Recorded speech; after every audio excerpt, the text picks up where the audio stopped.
Hello everyone and welcome back. If you're new here, my name is Andy Fellows. I make videos on destructive cults, damaging norms, and just generally bad ideas. Today, the video is a somewhat heavier video. I just want to warn you up front that that is the case. It's a video that I've been wanting to make for a long time and has just come to fruition, really. It's a topic that I think is important and is incredibly closely related to cults, as I hope that you will see throughout this video. Please bear with me though, because I've scripted out quite a lot of what I want to say in this video. Because it's an important topic, it's a sensitive subject, I want to make sure that I'm getting my point across in the way that I would like to. So if I'm kind of looking here and then looking down and stuff, that's why. It's just so that I can get my point across in the way that I'd like to and you know, make sure that things are landing properly. So please bear with on that, but my face is going to be here, I'm going to be here, I'm just going to be kind of doing that occasionally.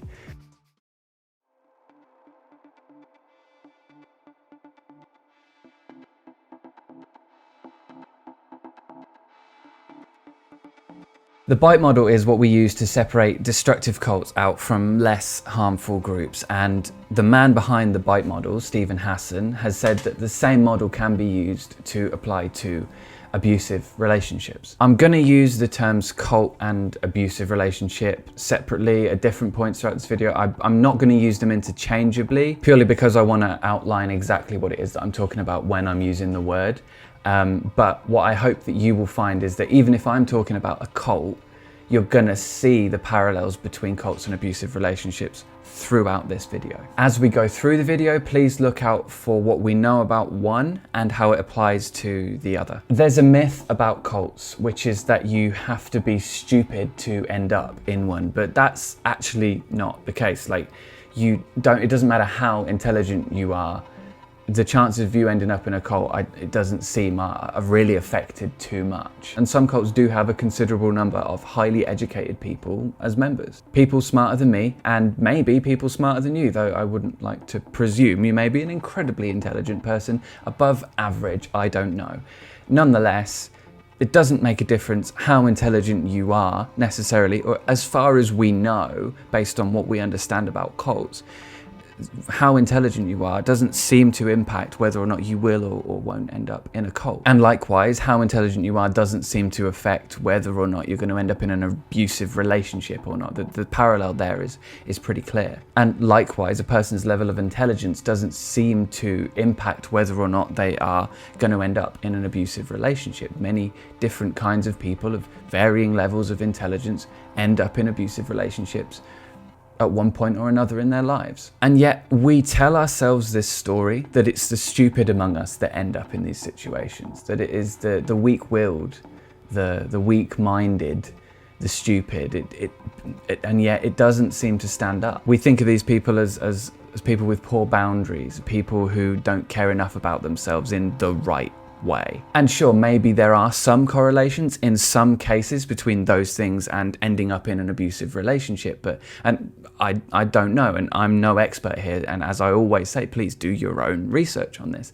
I'm just sharing what I understand to be the case. The trouble with this way of thinking, the trouble with thinking that it is only stupid people or gullible people or whatever that end up in these situations, is that doesn't explain the countless intelligent, confident, driven people who end up in cults. Nor does it explain the same thing when it comes to abusive relationships. And really, it may not matter how well you were raised or how highly educated or naturally intelligent you are, there is still that chance that you might end up in a cult, a destructive cult, or an abusive relationship. And really, it may not matter how well you were raised or how naturally intelligent you are or how highly educated you are. You may still end up in a destructive cult or an abusive relationship, given the right circumstances. In this video, you're going to hear a story. You're going to hear the story of someone who ended up in an abusive relationship. It's a story of love, family, violence, and escape. And it is my hope that in watching this video, you will maybe notice some parallels between what you think of when you think of the word cult and what you think of when you think of the term abusive relationship. What I'm sharing with you is something that I've not shared outside of a call room, other than one time when I was asked to speak about the impact of domestic violence to about 250 frontline workers, such as police and barristers and social services. As a kid, when I was growing up, I think I was quite fortunate. My parents were really supportive people. I grew up in a really lovely house in the English countryside. And at school, academically, I didn't set the world alight, which I think was always my plan. But in sport, I really excelled, and I was always promoted into positions of leadership within the teams. And when I left school and I started work, that kind of trend continued, because by the age of 19, I was already in a management role, and then in my early 20s, I began my own business. And when I sold that business, I had money in the bank, I had a rental property, and I felt reasonably financially secure.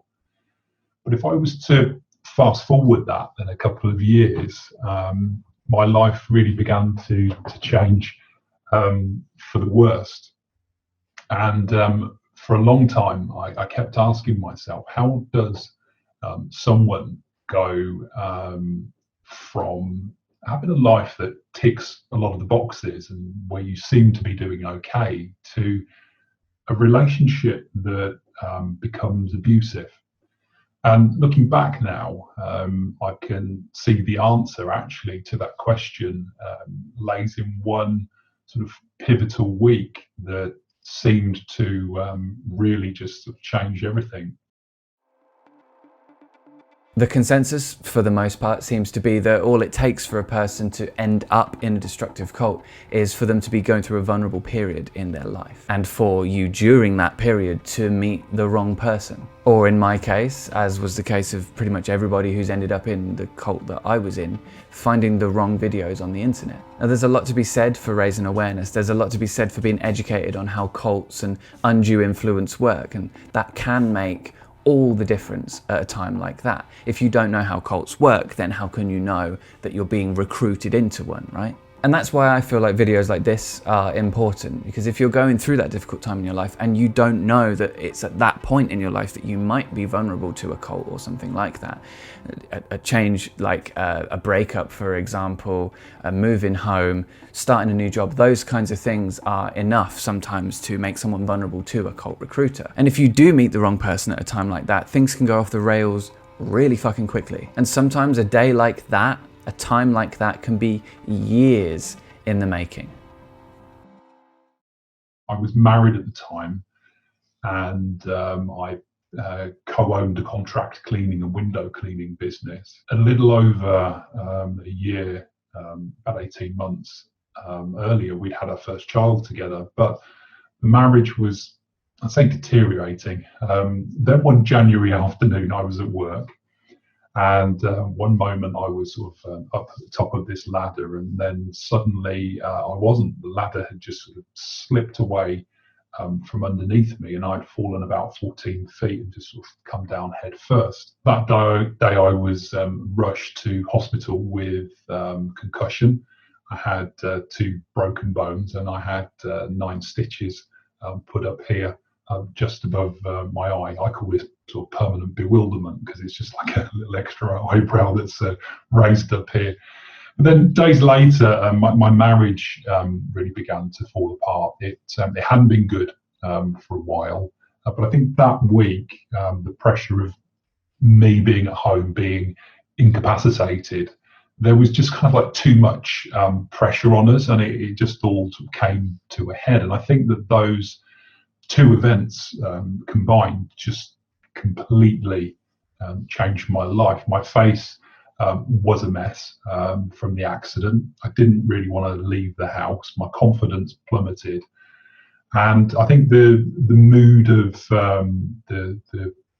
the weeks of like the bruising and the pain from the broken bones and everything actually, I think, became an attitude. So my confidence plummeted. I didn't really want to go out, and when the way that I thought about myself changed dramatically in that time. I began to see myself as well as less of a person, because I really felt the stigma of sort of failure of a relationship and getting divorced.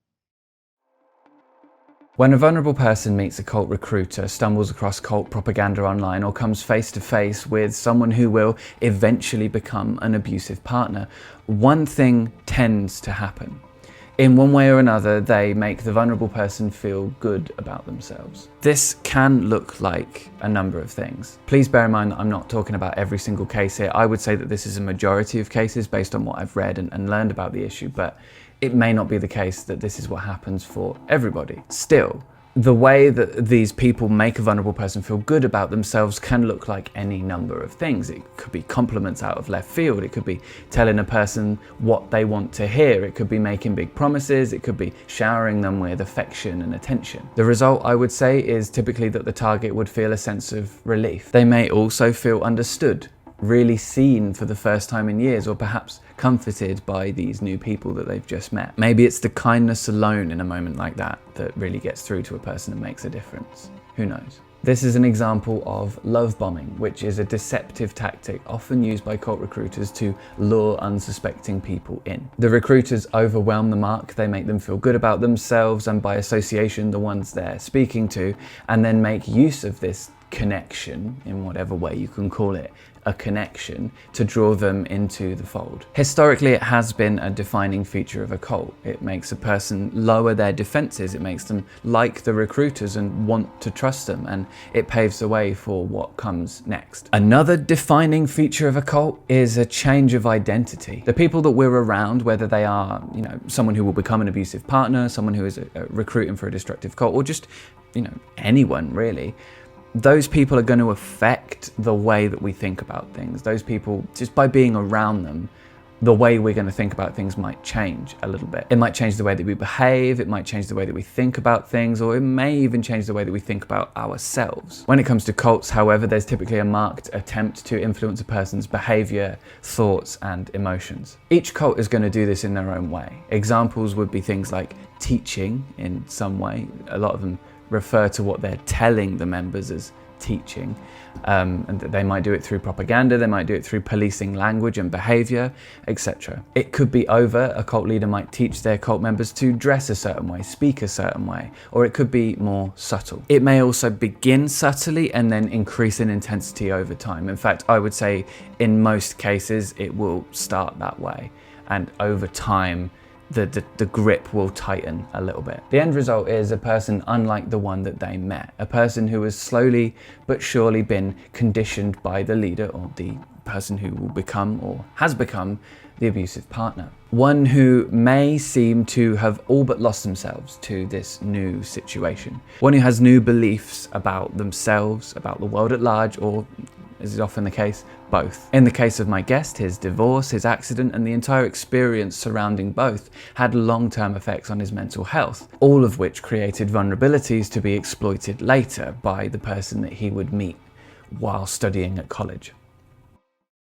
So a couple of years later, when I met someone who seemed on the surface to be really kind and warm and paid me compliments, and who seemed to be quite bright and happy on the surface, it attracted me to them. And the relationship, like I guess most relationships at the beginning, the first few months, were just sort of like hanging out together, just getting to know each other, nothing too serious, just like really light and fun. But then about 3 months into the relationship, something sort of went wrong. I started to notice that there were occasions where I was being undermined, just little diggy comments that pulled me down. And then as time sort of went by, there were one or two sort of more sort of hurtful ones, things like, you're not the kind of guy that I would usually go for. I would usually go for someone who's above average looking. But in general, things were okay in the relationship. She would still be quite bright and happy, quite charming on occasions. And that kind of kept me in that relationship. And it was only after that we had a child together that things really sort of began to turn for the worst. How well a cult maintains and establishes influence is in large part due to its ability to make its members doubt and disregard what they once accepted as truth and then supplant it. Control over the environment is often a part of this, and it can interfere with a person's ability to test the truth of the cult's map of reality. Cult members who notice that things don't quite add up may try to reach out and verify the truth of the cult's map of reality in their own ways. But if a cult's control over the environment is absolute, then a person may begin to doubt themselves. They may begin to doubt their own faculties. Thereafter, it's down to chance whether or not a person is able to see through what I think could be fairly called gaslighting before the cult's map of reality is trusted almost entirely. Chance or loved ones who know how to get through to them. Even when a cult's map of reality is entirely trusted, though, there is hope. The cult identity and the person's old self, the authentic identity, if you like, battle it out silently in the mind of the cult member. One committed to this new way of life and the other still connected to life before, still emotionally connected to life before, and the person that they are underneath it all. I began to doubt my memory. I was told that certain things had happened, and then I was accused of forgetting them. And it wasn't long before I began to think that it was me, to begin to think that it was actually the bang on my head that had caused me to forget things. But eventually I realized that this was the only person that I was forgetting things around. When it seems like a cult is losing control over a member, or when a member is fighting back against the authority of the group, certain tactics are employed to bring those people into line. Many cults make use of a system of rewards and punishments to keep members in check, and they will likely do so only answering to their own sense of what's necessary or just. Over time, the undermining, it kind of escalated into the odd bit of name calling, and the negative things became a bit more consistent. And over a year, they got progressively worse to the point where I was actually punched in the face on one occasion, and then later I was threatened at knife point. And the abusive behaviour usually happened when I hadn't behaved in a way that she wanted me to behave. This was sort of her way of resolving situations. And things like other things that would cause this kind of thing would be if I disagreed with something that she had done, such as maybe the way that she had over-disciplined the kids. So I think our big issues came when she conflicted with my value of freedom, as in, I don't mind someone having control with me, sharing ideas about something, doing life together. I'm happy to have someone take the lead on occasions as well, but I'm definitely not at my best when someone gets dictatorial, when they point a finger, or when they tell me what they think that I should be doing. I don't mind an opinion, but when it becomes a little bit more forceful, it just infringes on my own sort of personal boundaries to want to express myself. And one thing that happened when we moved into together, she began to collect my mail and open my mail, and that, to be honest, doesn't really bother me. It doesn't really bother me at all, because I've got nothing to hide. On the other hand, though, it wasn't reciprocal. She could be quite secretive, and I kind of found that secrecy quite fascinating in a way, because it made me a little bit more curious of why she would want to look at my things but didn't want me to look at hers.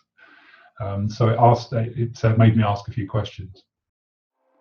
Controlling the flow of information is an integral part of how a cult maintains a consistent hold over how its members perceive what is happening in the world around them. And if a cult can't control the flow of information outright, and sometimes even if they can, they will likely attempt to manage the members' interpretation of the new information and repurpose it in a way that fits into the cult's map of reality. This can happen in a number of ways to a number of ends: to bolster an us versus them mentality, to ensure that all new experiences are filtered through the approved point of view, to manage a cult member's view of the leader, or all of the above and more. In many cases, confession is a powerful means of gaining influence over dedicated members. Sharing your innermost thoughts and feelings is something that I think we can all recognize builds a greater bond between those involved, especially if it's like a two-way sharing, right? It's no surprise then that a cult is likely to make use of confession. This information may be stored for later and then whipped out at another point to further the cult's ends or to tighten the grip on the cult member. The biggest issue was when my ex-wife and I fell out over our first child after we'd got divorced and separated. My first child actually lived with her mum, but then later came to live with me. And it's when that happened, my partner began to sort of have more of a go at me when these letters came in from solicitors, and she would begin telling me what I should do. So she was reading the lawyer's letters, and she would use that information and often throw it back in my face even months later. Whereas for me, I tended to take a much more of a softer approach to sort of lawyers' letters. I know that most of it actually is unnecessary. It's just hyperbole from a lawyer. Because obviously they can earn money from inflaming situations. And I knew that a judge, if I was in a courtroom, most of what was written in those letters, a judge wouldn't be interested in. So it was just pointless. There was just no point in really getting too involved in any of that. The thing was, though, that when I ignored her ideas on how I should handle things and how I should react to those letters, if she had cooked, which was something that she didn't usually do, I would usually do it. She would actually seem to cook out of spite almost. I'd get home and I'd find that everyone else would be sitting down for dinner, but there would be no dinner cooked for me. Or when I would get home, nobody else would be there and they wouldn't return till hours later, until after bedtime. And on one occasion, my clothes were also burnt as well. A system of rewards and punishments is effective for conditioning behavior, and gaslighting may work to keep a person hooked into the cult's map of reality. But what happens when there's a failing that falls squarely on the shoulders of the leader? In these cases, you might see scared cult members scrambling around for whatever they think might appease the leader, calm the leader's anger down. You might see the leader pointing fingers and casting blame because, of course, it's never going to be the leader's fault, right? The leader is infallible, right? But what if a cult member wants to take things into their own hands? And what if their solution, as a consequence of them being the one that is taking the initiative, makes the leader look bad? There was a time when I received a phone call. I was actually at my parents when I got the phone call, and she was saying that she had forgotten to pick up her niece from a swimming club, and her sister had phoned her, and sister had gone crazy at her for forgetting, and now the sister was threatening not to speak to her. And I said that I didn't know that she'd intended to go and pick her niece up, and she told me that I did know because she told me about it. And this led to one of those really stupid backwards and forwards arguments that goes absolutely nowhere, when one person says this and the other person says that. So I was just like, well, look, how do we resolve this? What do we have to do to fix this with your sister and with your niece? And that just sort of fell on deaf ears. So I decided to put the phone down. I would go to the shop and I'd buy a gift for the niece, and I'd apologise, and I'd buy a bunch of flowers, and also apologise to the sister as well. And I knew that the way that my partner was at the time was that if I didn't buy her a bunch of flowers too, the next thing that was going to happen was she was probably going to accuse me of something crazy like fancying a sister. or something. So I bought 2 bunches of flowers, and I went round and I saw the sister, gave her the flowers, I apologised. I saw the niece, I gave her the toy, apologised to her as well, and that all seemed to go okay. In a destructive cult, in the eyes of the leader, there is no good reason to leave. Leaving may be seen as a betrayal of the leader and as a part of the leader's often grandiose vision of themselves and their imperative. Anything done against the group or the leader is rarely handled with poise or with dignity. In many cases, the consequences of leaving, or in some cases, the consequences of just thinking about leaving or wanting to leave, can be dire. Of course, many of the reasons a cult member will want to leave are genuinely worthwhile reasons for them to leave a group. From the recognition that the leader isn't who they say they are, to the realization that the effect that this group, this leader, this ideology is having on your life. If you're in a cult and you're feeling like you want to leave, it doesn't take long before you start to realize that there's more reasons to get out than to stick around, even if the reasons to stick around are that if you leave, you might suffer the consequences. Naturally, however, in the eyes of the group and in the eyes of the leader, any problems that you see the group or the leader having, they're not legitimate problems. And if things aren't working out, well, that's your fault, right? It's never going to be because you're in a destructive cult. It's never going to be because you're following an unsafe leader. When I got home, I gave my partner her bunch of flowers, and I told her what I'd just done, and she just absolutely blew up. And I was called literally every F and every C under the sun, and combinations of those as well. And she told me to get out of the house. She shredded the flowers. She threw them at me. She started putting my clothes into bags, and she was throwing them out the window. And I just thought, okay, so we're moving out. So I started to pack my things together, because like moving out actually would have been a bit of a relief right then. And I think that I started to pack my bags, and I think that when I did that, it pushed her buttons. And I guess what happened for her was I was retaking control, and she didn't like that. She didn't take that too well, because I think as I was packing my things, she was unpacking them, and her anger just got hotter and hotter. And then she picked up one of my boots and just threw it at me, and it hit me in the face, and hit me on the side of the head here. And at that point, I just sort of curled up into a ball and stayed down. And when I did get up, there was sort of blood coming out of a gash by the side of my eye. And I think that the sight of blood was a shock. And after blaming me for everything that had happened, after doing that, she sort of calmed down and probably realised that actually I needed to go to hospital.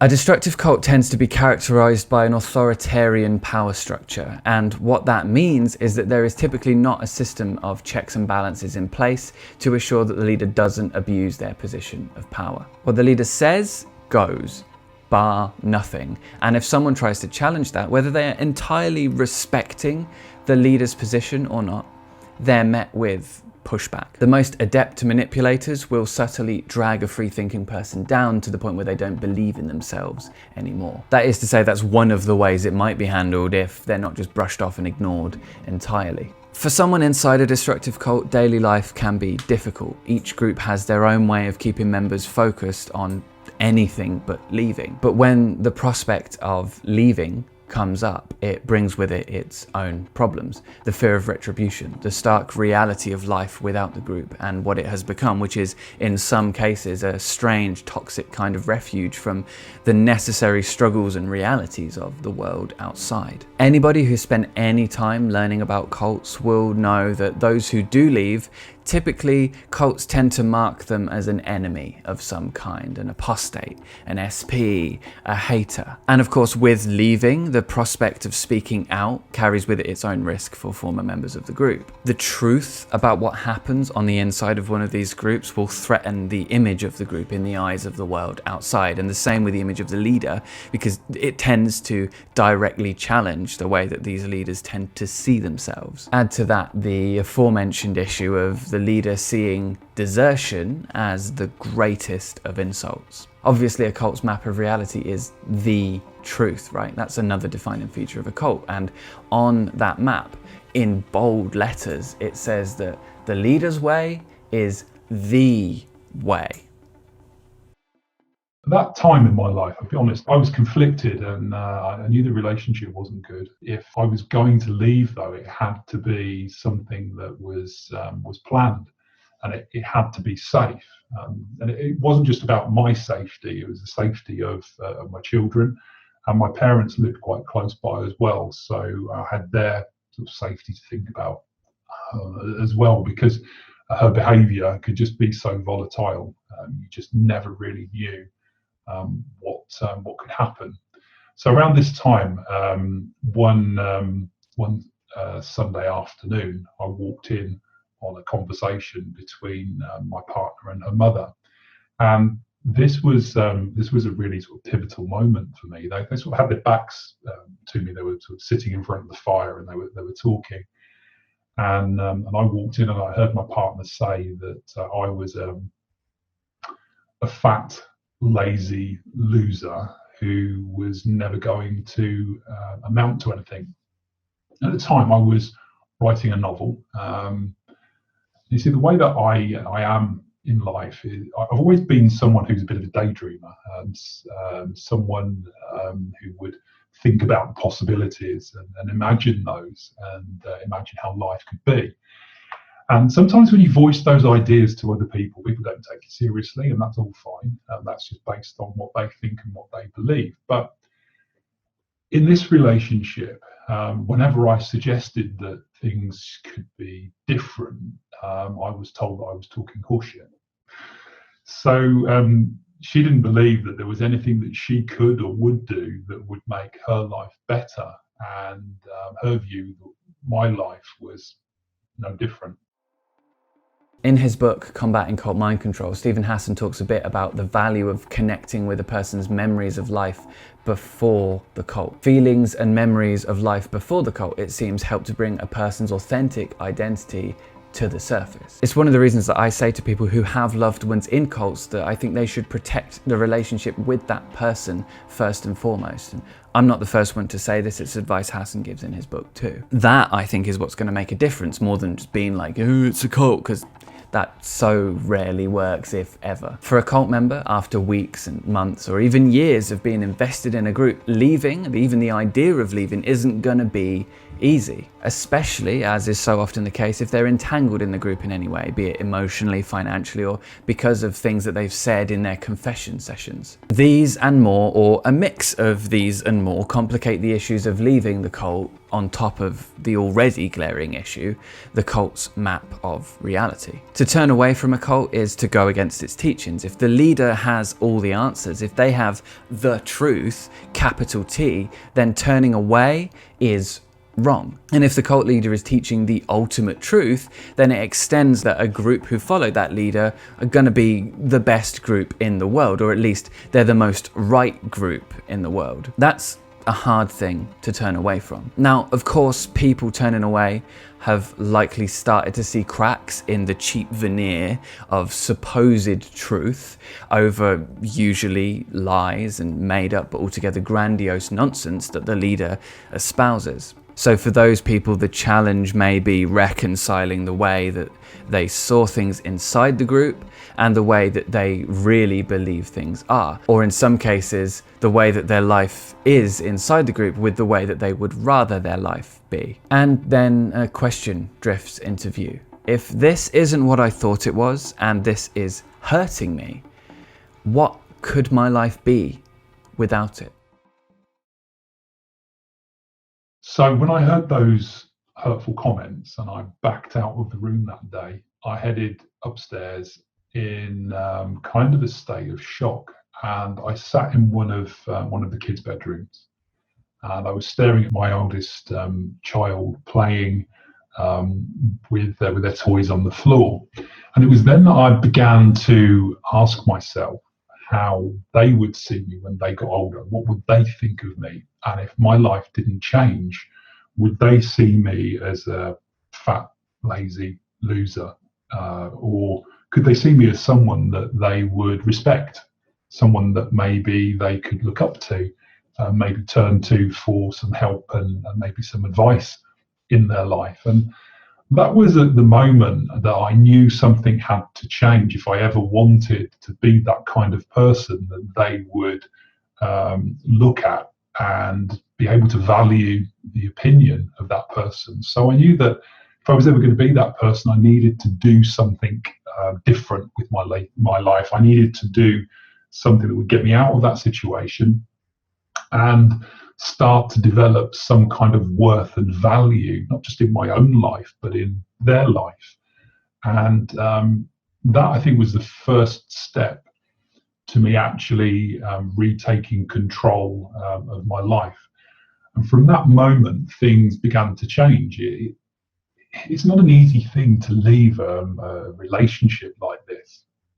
It makes complete sense. It's common sense when you hear of someone who's in this kind of relationship to say to them, you should leave. But I can tell you from personal experience that it's not easy to leave a situation like that when you're invested in that situation, when you've got emotions tied to that person, to that situation, when you've got children with them, when you've got mutual friends, when you've got finances that are linked. So it just wasn't an easy decision. But in the end, I did find a way to safely leave that relationship. And safety was a main issue for something that kept me in that relationship, although it wasn't safe to be in it. It was safer to be in it because of the consequences potentially of leaving that would happen if I did that, physically. But I did actually manage to leave the relationship and gradually undo the control. When I left, I think that I was probably broken pretty much in any way that a person can be broken, spiritually, mentally, physically, emotionally, financially. I hadn't worked out for almost 5 years. I didn't have the energy for it.